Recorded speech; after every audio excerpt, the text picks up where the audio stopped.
नमस्कार साथियों, मैं मिथिलेश सिंह ज्योतिष की चर्चा में आप सभी के बीच हाजिर हूं।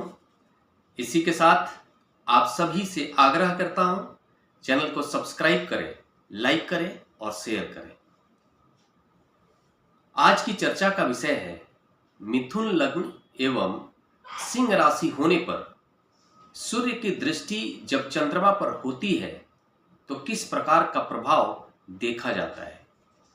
जातक के व्यक्तित्व में इस दृष्टि प्रभाव के कारण किस प्रकार के बदलाव देखने को मिलता है, जातक का मन किस प्रकार से इस दृष्टि प्रभाव के कारण प्रभावित होता है और कौन कौन से भाव इस दृष्टि प्रभाव के कारण प्रभावित होता है, इन सभी बातों की चर्चा करेंगे।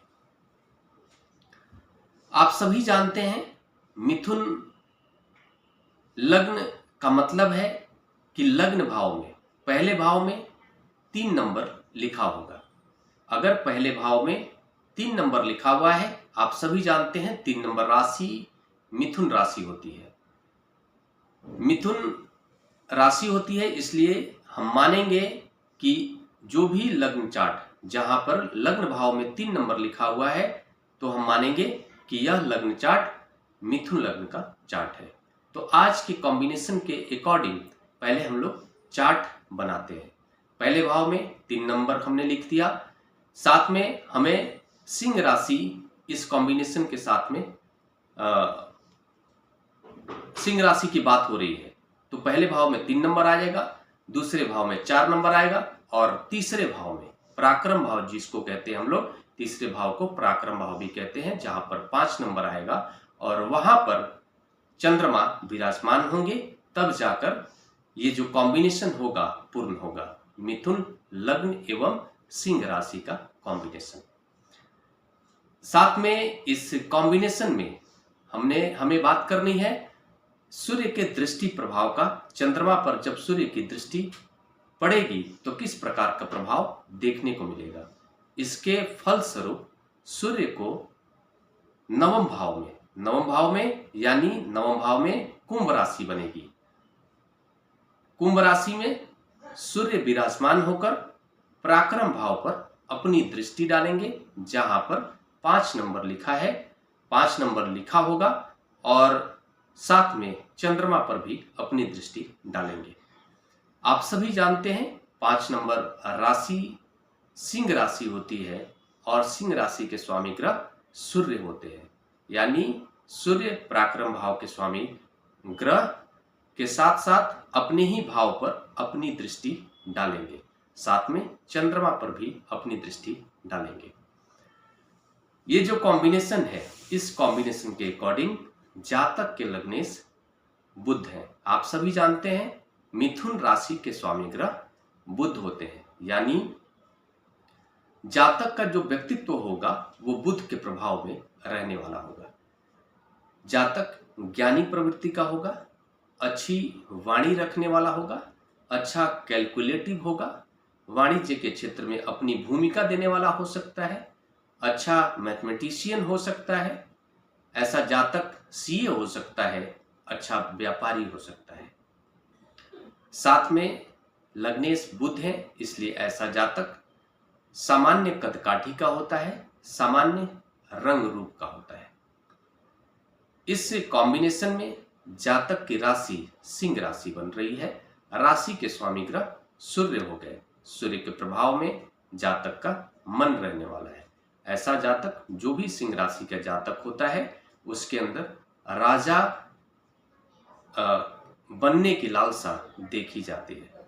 राजा का व्यक्तित्व उसके अंदर आता है। ऐसा जातक अच्छा वक्ता होता है, अच्छा लीडरशिप क्वालिटी वाला होता है। ऐसा जातक के अंदर इस प्रकार का भाव होता है कि हमेशा ही वो भीड़ का केंद्र बिंदु बनकर रहे, कभी भी आसानी से किसी को वो फॉलो नहीं करता है। ऐसा जातक हमेशा ही राजा के व्यक्तित्व उसके व्यवहार में देखने को मिलता है। ऐसा जातक कभी भी किसी के प्रभाव में जल्दी से नहीं आता है। आप ये कह सकते हैं कि हमेशा ही वो लोगों को अपने प्रभाव में रखना पसंद करता है जो भी सिंह राशि का जातक होता है। थोड़े से नकारात्मक प्रभाव इस प्रकार के होते हैं कि ऐसा जातक जो भी सिंह राशि का जातक होता है, अहंकार थोड़ा सा उसके व्यक्तित्व में आता है और साथ में रौब उसके व्यक्तित्व में आता है। कभी कभी वो जबरदस्ती तरीके से भी लोगों पर अपना प्रभुत्व बनाकर रखने का प्रयास भी करता है, जो कि नकारात्मक है। यहां पर ऐसी परिस्थिति देखी जाएगी कि जातक के जो पराक्रम भाव के स्वामी ग्रह हैं सूर्य, वो खुद अपने भाव पर दृष्टि डाल रहे हैं और नवम भाव में जाकर विराजमान है। चंद्रमा वाणी के कारक इस कॉम्बिनेशन में चंद्रमा की जो भूमिका है वाणी के कारक ग्रह के रूप में है। द्वितीय भाव के स्वामी ग्रह हैं, धन भाव के स्वामी ग्रह हैं, साथ में कुटुंब भाव के भी कुटुंब भाव भी कहते हैं, दूसरे भाव को वाणी के भाव भी कहते हैं और धन का भाव भी कहते हैं। इन सभी के मालिक इस कॉम्बिनेशन में चंद्रमा है और इसके फलस्वरूप यह देखा जा रहा है कि चंद्रमा पर सूर्य की दृष्टि जब पड़ेगी तो ये तीनों क्षेत्र नकारात्मक रूप से प्रभावित होंगे। साथ में चंद्रमा अपने से द्वितीय भाव में जाकर पराक्रम भाव में विराजमान है। चंद्रमा मन के भी कारक ग्रह है, चंद्रमा माता के भी कारक ग्रह है, चंद्रमा जन्म स्थान के भी कारक ग्रह है। इस प्रकार से हम ये कहेंगे कि ऐसा जातक हमेशा ही दिन रात जो कुछ भी पराक्रम करेगा, पराक्रम का संबंध धन भाव से हो गया है और इसके फलस्वरूप कहा जाएगा कि जातक का मन हमेशा ही धन के प्रति आकर्षित रहने वाला होगा। ऐसा जातक पराक्रमी होगा, धन के लिए खूब पराक्रम करेगा और जो कुछ भी करेगा उसमें कहीं ना कहीं धन से संबंधित लाभ ढूंढने का प्रयास करेगा ऐसा जातक। साथ में पराक्रम भाव के स्वामी ग्रह की दृष्टि भी पड़ रही है पराक्रम भाव पर, तो यह कहेंगे कि ऐसा जातक पराक्रमी खूब होगा, बहुत ही पराक्रमी होगा। और तीसरे भाव के स्वामी ग्रह सूर्य अपने ही भाव पर दृष्टि डाल रहे हैं। ऐसे कंडीशन में ऐसा जातक के मन के ऊपर राजा बनने का जो व्यक्तित्व होता है वो थोड़ा ज्यादा ही हावी हो जाएगा। वो जबरदस्ती से किसी पर भी अपना कंट्रोल करने की कोशिश करेगा। अगर कोई चीज आसानी से नहीं होगी तो वहां पर अपने बल का भी प्रयोग करने की कोशिश कर सकता है ऐसा जातक।